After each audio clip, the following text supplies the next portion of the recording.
Have you ever run a Python program and suddenly it crashes? Maybe the user entered wrong input, maybe a file didn't exist, or maybe your program divided by zero. In real world applications, crashes are unacceptable. That's why Python gives us exception handling using try and except. In this video, you will learn Python try except from beginner to advanced level, and I will explain every line of code step by step. So let's make your program safe and professional. So the question is, what is an exception? An exception is an error that occurs during a program execution. For example, if you want to divide any value by zero, this will give us an error. So instead of crashing, we can simply print a save message. So to do that, Python gives us a try and except block. So for example, if let's say we want to use a simple method 10 divided by 0, and let's execute the code, and Python will give us zero division error. So we have to avoid that error, and let's say we will use a try block, and in the try block we will simply use an risky code, so that is 10 divided by 0, and then we will also use an except block, and in the except block we will simply print a save message. Let's say an error occurred. So now let's execute the code. Instead of crashing, you'll print simply a save message. So why use try and except? Without try except, Python, your program stops. With try except, your program continues safely. Let's catch a specific error. So for example, we have alphabets in string form and then we want to convert it into integer, which does not make sense. So in that case, we will simply raise an except with the value error.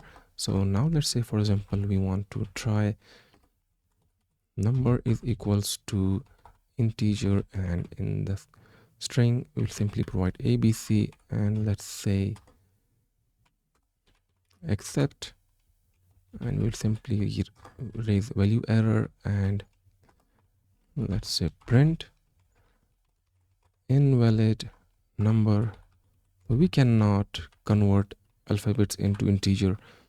Now let's execute the code, and the value is invalid. So we catch only that specific error, and this is better than a general except.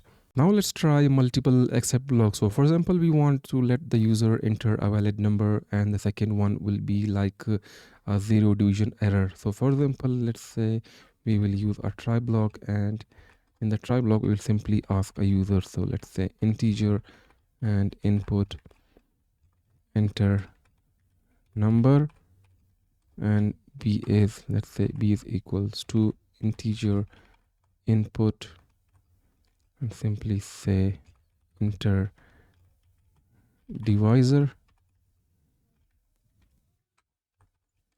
and we will simply print a divided by b, and then we will use an except block, which will use an raise value error, which will simply ask user to enter a valid number. So print please enter valid number, and the second except will be like zero division error.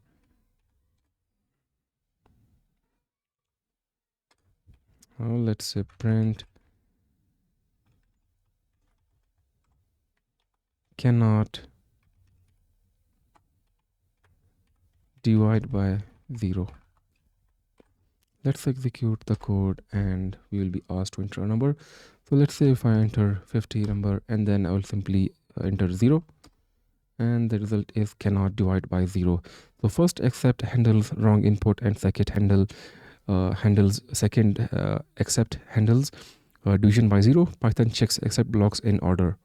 You can also use else block with the try and except block, and it only runs if no error occurs. So for example, let's say we will use else block here, and I will simply print a value, say u entered, and I will provide a value in this case, and let's execute the code, and now provide values 50 entered, and I will simply provide 5 divisor, and we got the values u entered 50.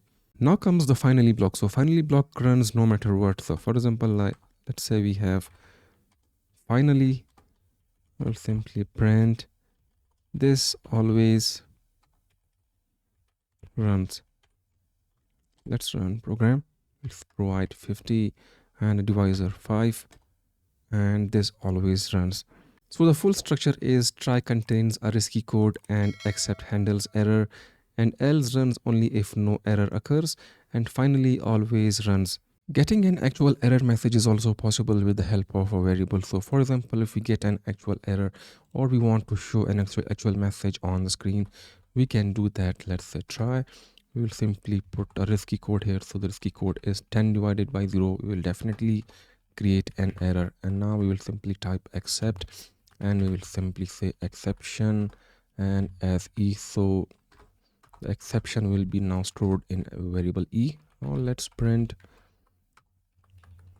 error, and we'll simply type e.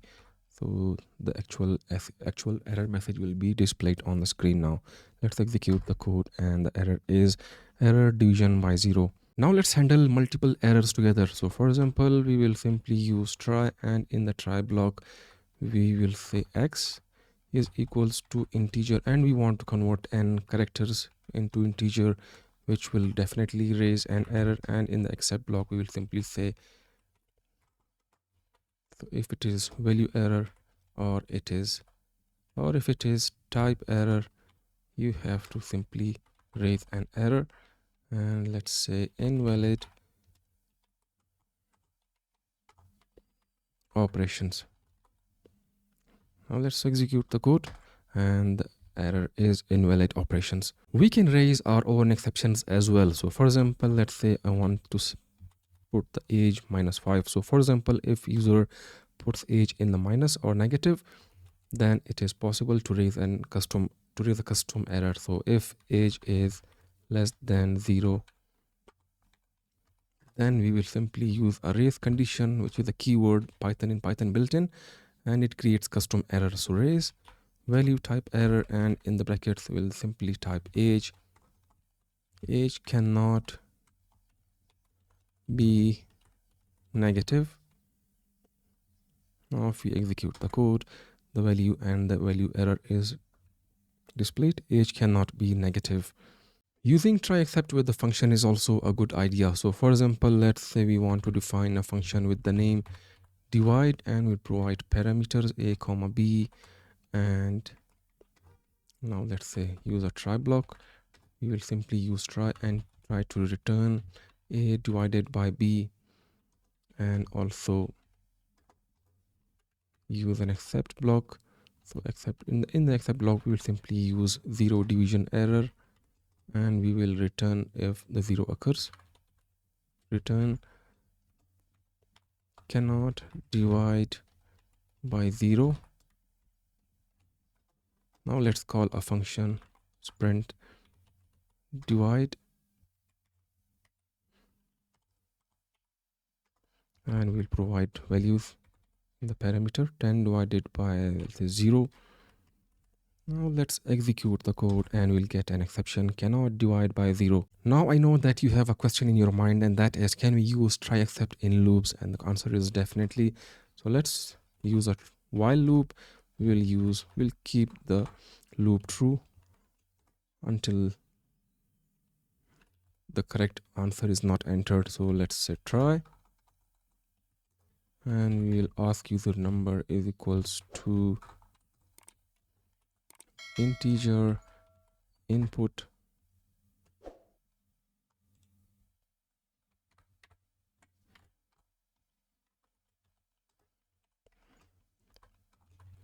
enter number,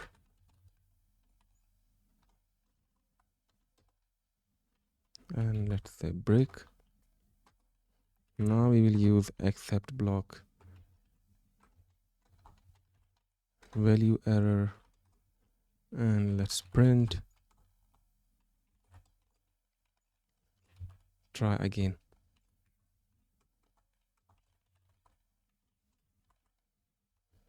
So now if we execute the code, our user will be asked again and again until he puts a correct answer. So for example, let's say if I want to put alphabets, or if I enter, I will be asked again, and let's say again if I enter alphabets, I will be asked again. Now for example, if I enter a correct number, then the loop will end. Let's do a real example, and we will create a calculator that will basically detect invalid inputs and zero division errors. So for example, let's say we want to use a try block, and in the try we will ask user to input values. Let's say float input, enter number, and b is equals to float input, enter divisor, and print results equals to a divided by b. Now we will use an except block, which will basically detect value errors, and it will print invalid input, and also it will detect zero division errors. Print cannot divide by 0. If we execute the code, we will be asked to enter a number. So if I enter number, let's say 10, and for example, if I put alphabet character, invalid input, and let's execute the code. Now this time I will simply put correct characters 10, and divided by divisor should be 5, and the result is 2. So there are some common mistakes that we need to avoid, and that is using only excepts, handling errors without understanding them, not handling specific exceptions, ignoring error messages. There are some best practices we need to follow is always catch specific exceptions, use meaningful error messages, use finally for cleanup, and avoid silent failures. So in this video, you have learned what exceptions are, how try except works, multiple exception handling, else and finally blocks, raising custom exceptions, and real world examples. So exception handling is what makes your program robust and professional. Without it, your program is fragile. With it, your program is production ready. So like the video, subscribe to the channel, and keep learning Python with me.